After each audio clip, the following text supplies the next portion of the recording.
Ever felt like someone was messing with your mind, but couldn't quite put your finger on it?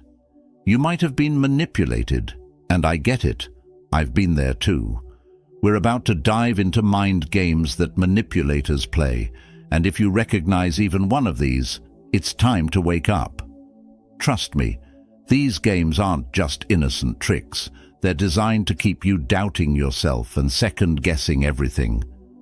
There was a time I thought I had my life in control, but then I started noticing strange patterns in certain relationships, people who would make me feel guilty, weak, even crazy sometimes. And you know what? These weren't just misunderstandings or personality quirks, they were mind games, calculated ones. This video isn't about pretending we're above it all. Manipulators know exactly how to fly under the radar and strike at our insecurities, and we all fall for it sometimes. Today, we're cutting through the noise and exposing manipulation tactics people use to control, weaken, and confuse you. These aren't just mean behaviors, they're toxic tools of control. And by the end of this, you'll not only see through these tricks, but you'll also know how to throw a wrench in every one of their plans. So buckle up. Let's dive into the uncomfortable truth about manipulators and how to outsmart them for good. First, gaslighting. What it is. Gaslighting isn't just lying or twisting the truth. It's a relentless assault on your perception of reality. This goes beyond manipulation. It's a psychological tactic to control your sense of self by distorting what's real and what's not. For a manipulator, making you question your own thoughts and memories means they're free to rewrite reality to fit their own agenda. Real talk. I'll never forget a time when I was dealing with someone who gaslighted me at every turn. It started small. "Are you sure you said that?" Or, "I don't remember it that way at all." But it escalated quickly. One day, after a conversation where we'd agreed on something important, they turned around a week later and insisted it had never happened. When I protested, they looked me straight in the eye and said, "You're always so confused. I really think you should get that checked out." At first, it made me laugh nervously, but as it continued, I began questioning if I was actually losing it. I'd ask myself, am I overreacting? Am I just being too sensitive? Why it's so dangerous? Gaslighting is insidious because it makes you believe that you're the problem. By constantly suggesting that you're mistaken, overreacting, or crazy, manipulators create a loop in your mind where you second-guess everything you feel and experience. Over time, you start to question not just what's happening, but your ability to even judge reality accurately. And that's where the real danger lies. Gaslighting makes you feel like you need to rely on the other person to tell you what's true. And once you're hooked on their version of reality, they have total control. Outsmart them. If someone is gaslighting you, the first and most important step is to trust your inner voice. Don't be afraid to anchor yourself in the facts of your own reality. Keep a record of important conversations or agreements. It may feel excessive, but it's a powerful tool in reclaiming your confidence. Another tactic? Find someone you trust outside of the situation to help you reality check when things feel distorted. Remember, manipulators fear someone who trusts their own judgment and doesn't need external validation. The deep message. Here's the real truth that's often overlooked. When someone tries to control your perception of reality, they're not just distorting facts. They're chipping away at the foundation of who you are. It's like they're slowly replacing your confidence with doubt, little by little, until you feel too unstable to stand up for yourself. And it's subtle enough that you might not even notice it's happening, which is exactly what makes gaslighting so dangerous. But remember this, your mind and your truth are yours, and no one has the right to take that from you. If you ever feel like your reality is being shaped to someone else's design, take a step back, center yourself, And remember, your experiences and your instincts are valid. Trusting yourself and defending your truth isn't just a path to strength, it's a path to freedom. Stand firm in what you know is real, because that's where your power lies. Manipulators thrive on your self-doubt, but the moment you hold on to your truth and your perspective, they lose their control. The strength of your mind, your truth, and your intuition, that's a fortress no one can invade. Second, love bombing. What is it? Love bombing might sound harmless, even flattering, but it's actually one of the most deceptive forms of manipulation. It's when someone showers you with excessive praise, gifts, and constant attention to create an intense emotional bond, and it feels incredible at first. But there's a dark side. Love bombing isn't about genuine affection, it's about control. Manipulators use it to make you feel so special and valued that you let your guard down and start depending on them for your happiness. Real talk. I remember being love-bombed by someone in the past. They would text me constantly, saying things like, "I've never felt this way before, you're the most amazing person I've ever met," and "I'll always be there for you, no matter what." In the beginning, it felt like I'd met the perfect person. Who wouldn't want to feel that adored? They'd go out of their way to make sure I felt like a priority, sending random gifts, making surprise plans, and flooding my inbox with sweet messages. But then things started to shift. Whenever I needed space or tried to slow things down, they'd guilt-trip me, saying things like, "I just care so much. I thought you did too."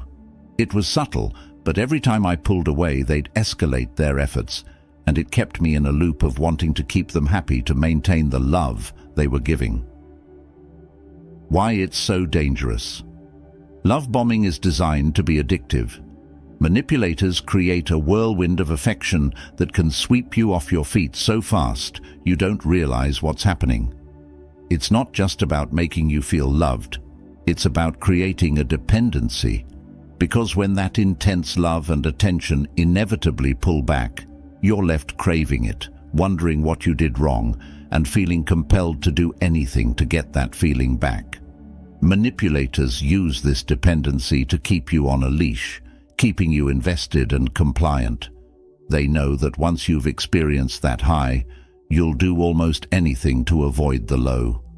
Love bombing essentially traps you in a cycle of validation, where you feel like you need them to keep feeling whole or worthy. Outsmart them. The key to avoiding love bombing is to be cautious about relationships that start intensely, whether romantic or otherwise. If someone seems too good to be true, or is pushing for a deep connection too fast, take a step back and observe their behavior. Real, lasting affection grows over time and doesn't come with an agenda. Remember, if love is real, it will still be there tomorrow, next week, or next month. It doesn't need to be rushed. Setting boundaries early on is also crucial. If you need space, take it, and don't feel pressured by their reaction. Healthy relationships respect boundaries and don't punish you for having them. The deep message. Here's a hard truth. Love bombing is designed to make you dependent on someone else for your self-worth. It's not just about love, it's about control through validation. When someone makes you feel like you're only valuable when they're showering you with affection, they're putting themselves in control of your happiness. But your worth isn't dependent on how much someone else chooses to give you. True love and respect don't require constant reassurances or grand gestures. They're shown over time with respect for your autonomy. Learning to recognize love bombing isn't about being cynical. It's about protecting yourself. If you rely on someone else to feel whole, you give them the power to shatter you. But when you hold on to your own worth, manipulators lose their grip. Real love doesn't need to flood in all at once to prove itself. It's steady, consistent, and respects you as you are. So, the next time someone tries to sweep you off your feet too fast, Ground yourself in your own worth. Because no one, no matter how charming or intense, has the right to define your value. Third, triangulation. What is it? Triangulation is one of the most cunning tactics manipulators use to control you by drawing in a third person to create tension, rivalry, or insecurity. This isn't a simple misunderstanding or harmless gossip. It's a deliberate strategy. By bringing someone else into the equation, manipulators can control your emotions, manipulate how you perceive the relationship, and make you constantly fight for their approval. It's about creating a sense of competition, so you're always trying to win their affection or favor, leaving them firmly in control. Real talk. I remember being on the receiving end of triangulation with someone I thought I trusted. Every time we disagreed, they'd casually mention how someone else had complimented them or how another person just understood them better. One time, I remember them saying, "My friend agrees with me on this. They don't think I'm too harsh at all." They'd constantly mention other people who apparently valued them or were more supportive, as if to remind me that I wasn't good enough or wasn't meeting their expectations. It created this subtle sense of competition where I felt like I had to prove myself, show that I was loyal, and be better than this invisible third party. I'd find myself constantly apologizing or bending over backward to please them just so I could stay in their good graces and not be replaced by someone else. Why it's so dangerous? Triangulation is dangerous because it destabilizes you by making you feel insecure and pitting you against others. When manipulators triangulate, they create a false hierarchy where you're always on the bottom, fighting to climb up. It's a method of control that works by making you constantly feel like you're one misstep away from being lesser or unworthy. They love watching you strive to prove yourself, needing their approval and acceptance just to feel secure. Manipulators thrive on this dynamic because it keeps you focused on winning them over instead of realizing how unfairly you're being treated. This is what makes it so insidious. You're so wrapped up in trying to fix yourself to stay on their good side that you don't even see the game they're playing. Outsmart them. Recognizing triangulation is the first step. Pay attention to how you feel when this third person is mentioned. If you feel suddenly insecure or competitive, it's a red flag. Manipulators rely on making you question your worth in comparison to others, so break that cycle by refusing to engage in the competition they set up. If they start bringing up other people's opinions or support, calmly and assertively bring the focus back to the direct relationship. Say something like, "Let's keep this between us," or "I'd like to focus on how we feel about this, not other people's opinions." Manipulators hate this because it denies them the tool they rely on to destabilize you. Once you stop playing their game, they lose the power to control you through insecurity. The deep message. Here's a reality check. Triangulation is all about creating a constant comparison, making you feel that someone else might replace you at any moment. But real relationships, whether romantic, friendships, or professional, don't need to put you in competition. Genuine bonds are built on mutual respect, trust, and value. If someone is trying to make you feel like you're one mistake away from being replaced, it's not love or respect, it's control. The deep truth here: manipulators use triangulation because it taps into a universal fear of being not enough. But your worth isn't a game to be won or a competition against someone else. Stand firm in your own value. When you recognize that your worth is independent of anyone's opinion, you can step back from the toxic cycle they try to trap you in. You don't need to compete to prove your place in anyone's life. Real, healthy relationships don't require you to question your value or compete for someone's approval. They recognize your value and accept you as you are. So, The next time someone tries to bring in a third person to make you feel less, remember, you are more than enough, and no one has the right to make you feel otherwise. Fourth, projection. What is it? Projection is a manipulation tactic where someone takes their own flaws, insecurities, or wrongdoings and attributes them to you. It's like a psychological mirror. They refuse to see their own issues, so they project them onto you, making you feel guilty for things you didn't do or qualities you don't have. Projection can range from blaming you for mistakes they made to accusing you of traits they can't face in themselves. It's a powerful tool to deflect accountability and make you question your own behavior. Real talk. I experienced projection firsthand with a friend who had a habit of turning every situation into a competition. They'd often accuse me of trying to be better than everyone else or acting like I know everything.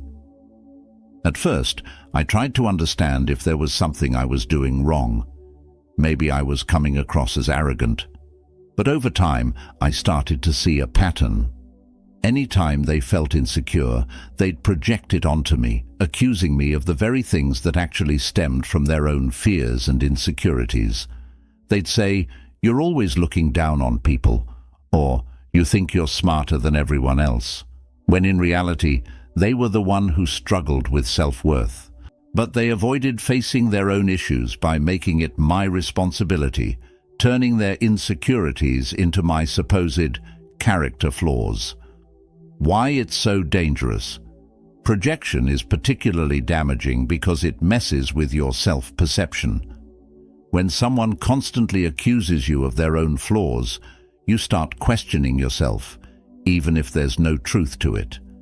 You end up overanalyzing your behavior and feeling guilty for things you haven't done. This can make you feel trapped, constantly trying to fix yourself to avoid accusations that aren't based on reality. Manipulators love projection because it allows them to avoid responsibility while making you carry the emotional weight of their issues. It's a clever trick to control you through guilt, making you feel responsible for their unhappiness or shortcomings. It's also incredibly disorienting because, over time, you may start to internalize their projections and genuinely believe you're the problem. Outsmart them. The first step to outsmarting projection is recognizing it.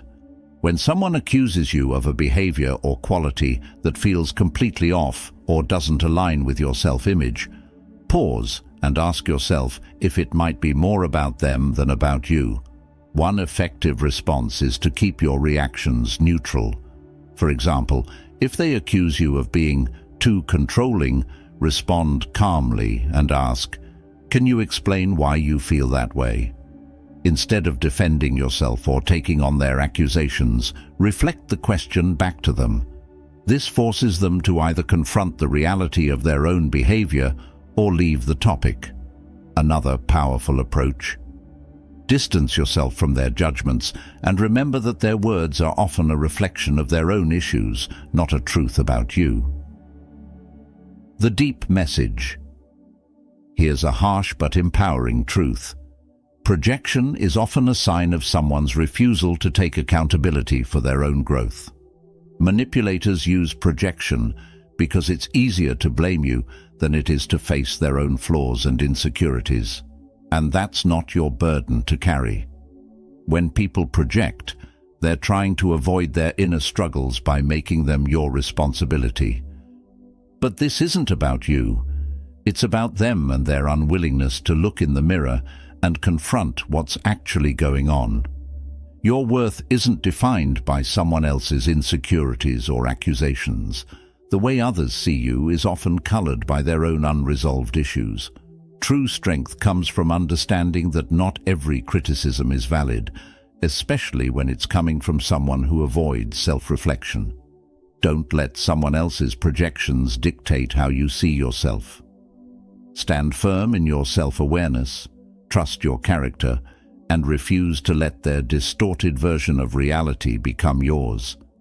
Remember, you're not here to be the mirror for someone else's insecurities. The more you stay grounded in who you are, the less power projection has over you. Recognize it, reject it, and let them keep the weight of their own insecurities. It's not yours to bear. 5. Guilt tripping. What is it? Guilt tripping is a subtle yet powerful manipulation tactic where someone makes you feel responsible for their feelings, decisions, or actions. They tap into your sense of empathy and moral duty, twisting it to make you feel like you're always falling short, even if you've done nothing wrong. Instead of addressing issues directly, they use guilt as a tool to control you, often framing things in a way that makes you feel like a bad person if you don't do exactly what they want. Real talk. I once had a friend who would guilt trip me whenever I set boundaries or prioritized myself. Anytime I couldn't meet up or needed to say no, they'd hit me with lines like, "I guess I'm just not that important to you," or "I'd do anything for you, but I guess it's different for you." These comments would make me feel horrible, like I was letting them down or wasn't a good friend. I'd end up apologizing, explaining myself, or even rearranging my plans just to avoid the guilt, which I later realized was exactly the reaction they wanted. This friend knew that I was empathetic and didn't want to hurt anyone, and they used it to make sure I felt obligated to prioritize them. Looking back, I can see how they repeatedly used guilt to keep me in line without ever having to address their own unrealistic expectations. Why it's so dangerous? Guilt tripping is dangerous because it targets your empathy, turning one of your best qualities into a weapon against you. Manipulators know that guilt can be a powerful motivator, especially for people who genuinely care about others and want to avoid causing harm. Guilt tripping exploits this, making you feel like you're in the wrong, even when you're just taking care of yourself or setting healthy boundaries. Over time, it can wear down your self-esteem and sense of autonomy. You start to feel like you're constantly in debt to them, never able to do enough to satisfy their expectations. It's a cycle that can make you feel powerless, as if you have no choice but to keep sacrificing your needs to keep them happy. Guilt tripping doesn't just manipulate your actions, it erodes your self-worth, leaving you feeling constantly guilty for simply being yourself. Outsmart them. The key to outsmarting guilt tripping is learning to recognize it and stand firm in your decisions. When someone tries to make you feel guilty for a reasonable choice, take a step back and assess if what they're asking for is fair. If they're trying to make you feel responsible for their happiness or well-being, remember that you're not obligated to compromise your needs to meet theirs. Practice setting boundaries and sticking to them without over-explaining. For example, if they say, "I thought you cared about me," you could respond, "I do care, but I also need to take care of myself." This puts the responsibility back on them to respect your boundaries without getting defensive or apologetic. Remember, real friends and loved ones respect your boundaries without making you feel bad for having them. Another helpful tactic is to recognize and name the guilt tripping for what it is. Saying something like, "It sounds like you're trying to make me feel guilty," can disarm a manipulator. They rely on you internalizing the guilt, but by addressing it openly, you strip away their power and make them confront their own behavior. When you refuse to play into their guilt trips, manipulators lose control over the narrative they're trying to create. The deep message. Here's the real takeaway. Guilt tripping is about control, not care. When someone uses guilt to manipulate you, they're saying, "My needs come before your well-being." True love and respect don't need to make you feel bad for setting boundaries. Guilt trippers rely on you feeling so obligated to them that you put your own needs aside, and they can subtly erode your confidence by making you believe you're selfish or unloving for taking care of yourself. But real connections, whether in friendships, family, or romantic relationships, aren't built on shame or guilt. They're built on respect, mutual understanding, and balance. The deep truth. You're allowed to choose yourself without feeling guilty. You're allowed to say no, to set boundaries, and to protect your energy, even if others don't understand or agree. True strength comes from recognizing that your empathy is a gift, not a weakness to be exploited. Don't let anyone weaponize your kindness against you. You don't owe anyone your constant sacrifice, and people who genuinely care about you won't expect you to feel guilty for setting limits. Standing up to guilt tripping isn't about being selfish. It's about honoring your own value and self-respect. So, the next time someone tries to make you feel guilty, remember, you're not responsible for their happiness, and your worth isn't determined by your willingness to appease others at your own expense. 6. Withholding important information. What is it? Withholding information is a tactic where someone intentionally keeps critical details from you, either to control the situation, maintain an advantage, or manipulate your decisions. They may claim it slipped their mind or downplay its importance, but it's often a calculated move to keep you in the dark, leaving you unsure or reliant on them for guidance. This tactic can be subtle, but incredibly damaging because it erodes trust and puts you in a vulnerable position where you're constantly operating without the full picture. Real talk.